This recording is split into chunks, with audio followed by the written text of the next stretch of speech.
Today we're going to be doing some street photography with the 35 to 150 f2 to 2.8 lens from Tamron.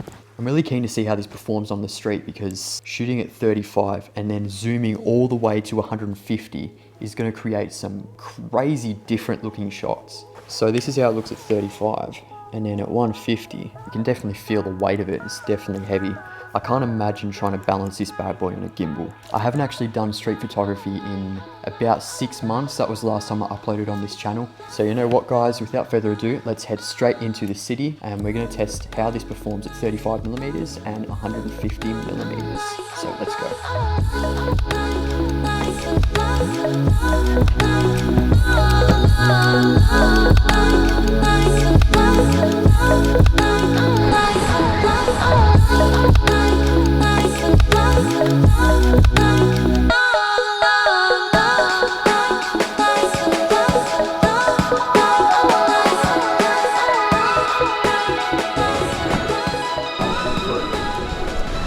Here's a good example, right?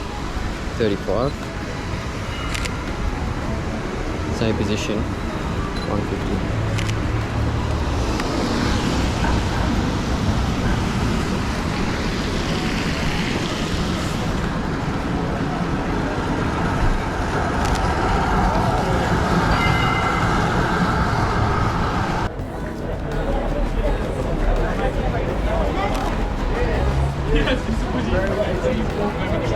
That's crazy.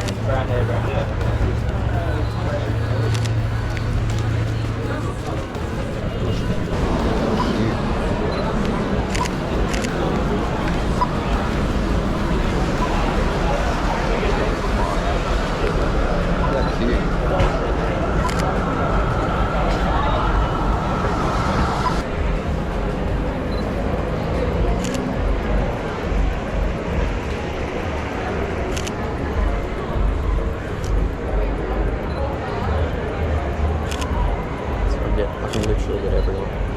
Security guard too. That's funny. Oh, that's a big camera. Yeah, it's big, isn't it? How far you can go? Like, you can probably reach towards the end of the street, so like from there all the way across. Shit everywhere in the taxi. Struggles focusing in these situations though. It's a bit annoying.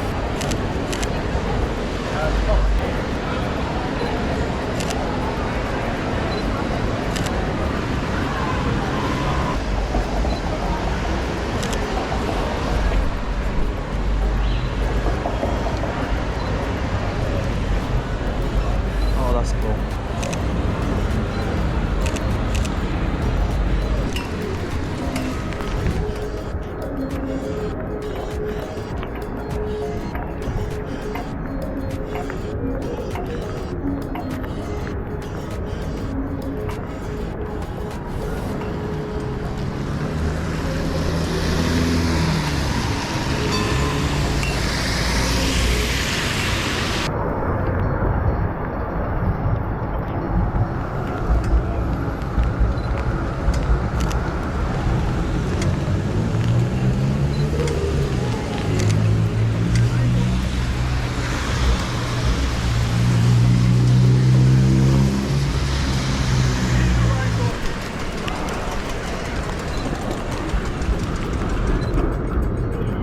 Classic blended straight shot.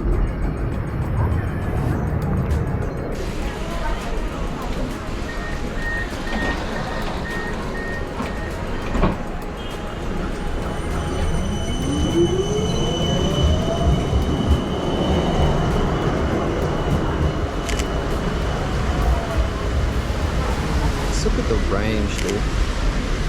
Yeah, all the way to 35.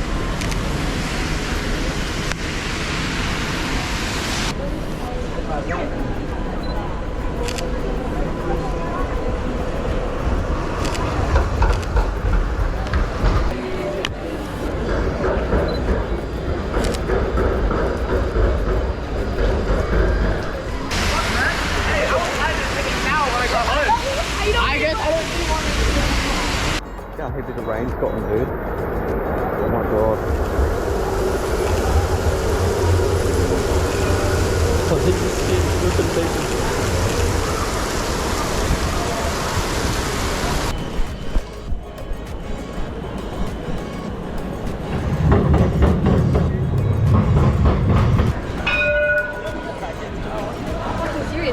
You get doxed by seeing it.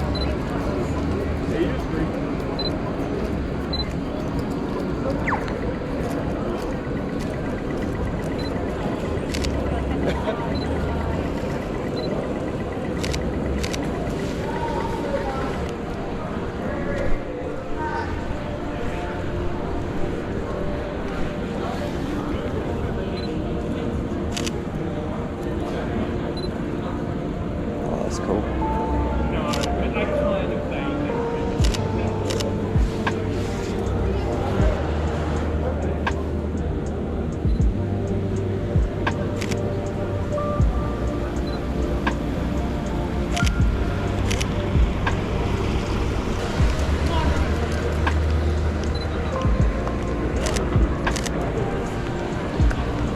See if I can get some reflections here.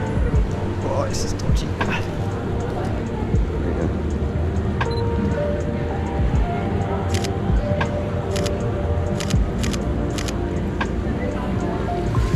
It's so hard to see down here.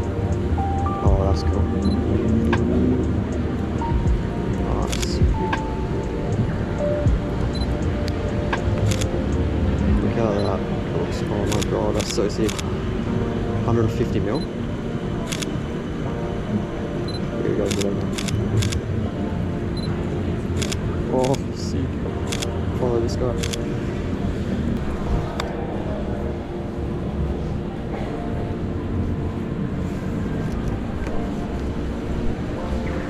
Yeah, once this guy goes, we go here.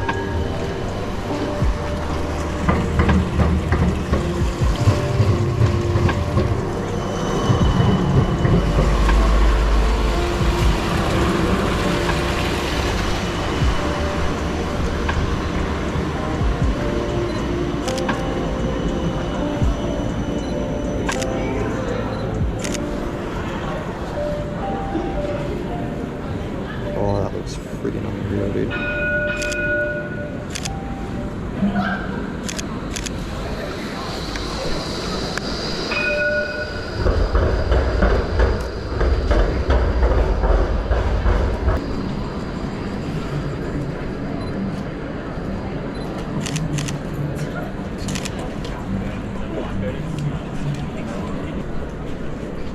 That's sick. That's so cool. Perfect shots.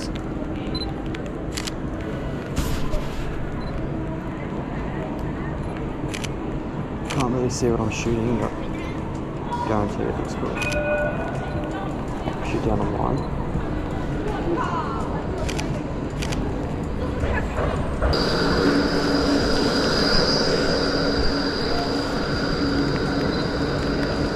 Sick.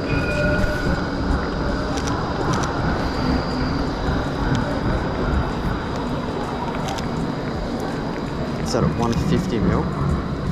Looks sick. Get one in landscape as well. Oh, it's pouring rain.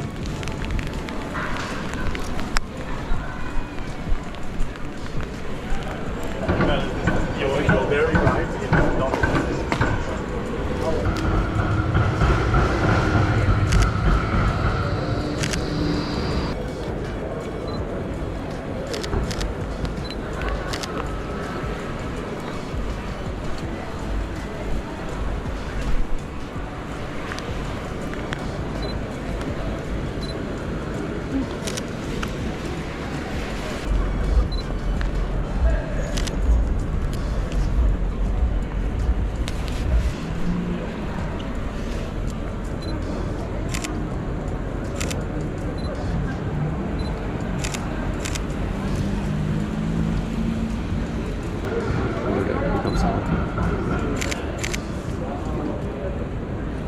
Oh, umbrella, that's what we're looking for. Here we go.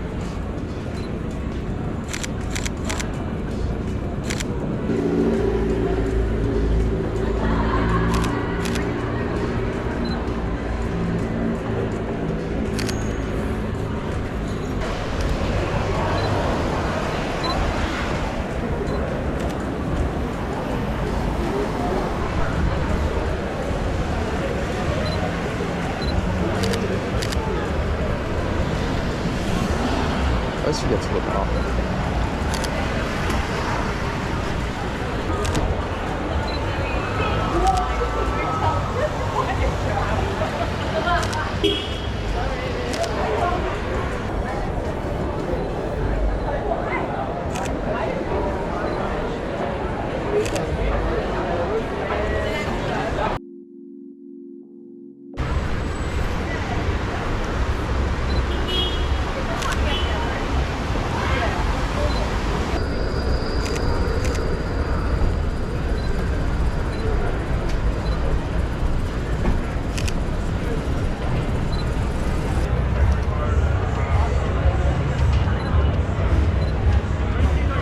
See that video?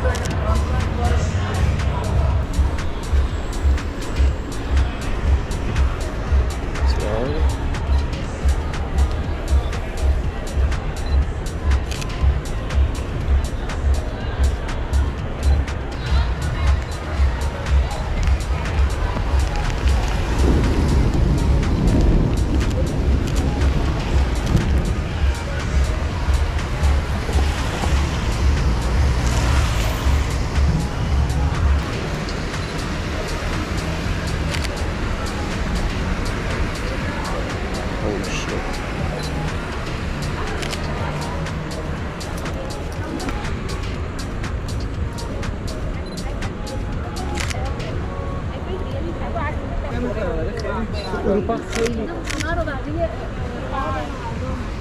Like, look at that, right? 35, 150. I can literally follow these people.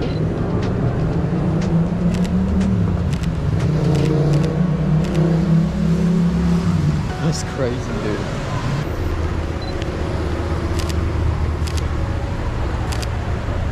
And 150. Alright, let's keep going. I haven't seen Flinders Street light up that colour before.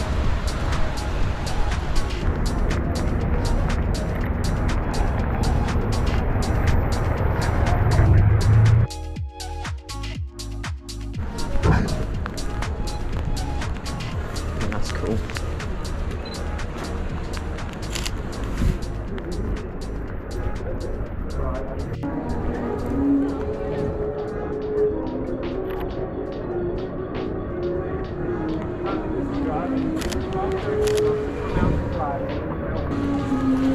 Some really cool reflections there.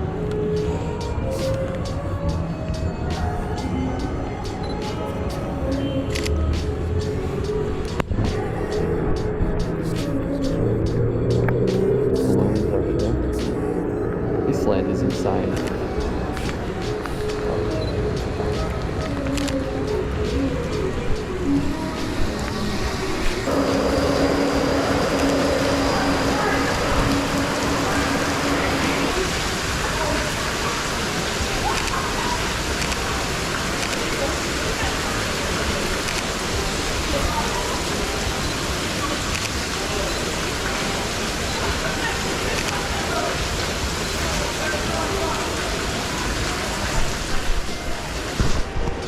God damn.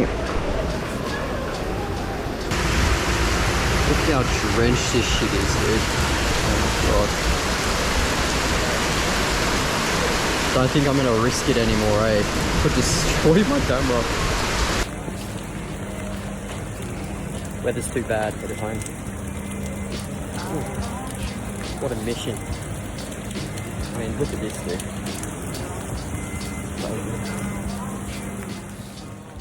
I fully expected at the end of that session for it to just be completely destroyed because it was drenched. It was covered in water.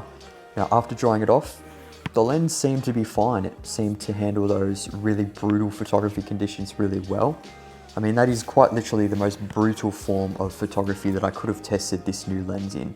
And I got to say, I was really impressed with the quality that I got out of this lens. One thing I will say is that when I was shooting at around 150 millimeters, I did notice that the focus was hunting a bit. Maybe that's just because it was in really low light conditions. On top of that, it was also pouring rain. So again, you know, hard to judge what the reason for that was, but I'm definitely keen on testing this lens a bit more in other forms of photography and videography. Now, I pretty much shot everything at f2.8, mainly because I didn't want the aperture to jump as I was zooming from 35 to 150. I found that a little bit annoying. I did find that it made me a very lazy photographer though. Instead of getting closer to my subjects and framing my shots different, I found that I was actually just zooming in and out. Whereas if I'm using a prime lens, I find that I really got to focus on my composition. Because you've got such a long range, it's hard to know what to shoot. Do you shoot really up close? Do you shoot far away? But having that flexibility to shoot at 35mm and at 150mm meant that you could get some insane shots. You could shoot in a very fast-paced environment. You could get something super up close, and then maybe you notice something in the distance, and then you can shoot all the way across the road on the other side. I found myself doing stuff like that very often during this shoot. There's actually a lot of features in this lens that I haven't really explored. There's actually 3 custom buttons on this lens. One at the top here, one on the side, and then one on the bottom as well. On top of that, you've got an AF/MF switch, the zoom toggle, focus ring, and then a custom button here, which I'm assuming you can set to different custom settings, but I've never actually tried it. Now, I thought really quickly I'd actually compare this to the Tamron 28 to 75mm, just so you can see how big the difference is. Obviously, it gets almost double the range, but you're never going to be able to balance this on a gimbal unless you have a massive camera setup or you use counterweights to sort of level out the load. I did notice in the street when I was shooting strangers, it would definitely catch their attention compared to a smaller setup. If you're sticking this right in their face, they're definitely going to know that you're taking their photo. Whereas if I'm shooting with a prime lens, say 35mm or an 85, I can do it a bit more low key and I can get some more genuine reactions. Overall, super happy that I purchased this lens, and I'm going to be experimenting with this lens a lot more in the future. But for now, thank you so much for watching. Make sure you stay tuned for more photography content, and I'll see you guys in the next video.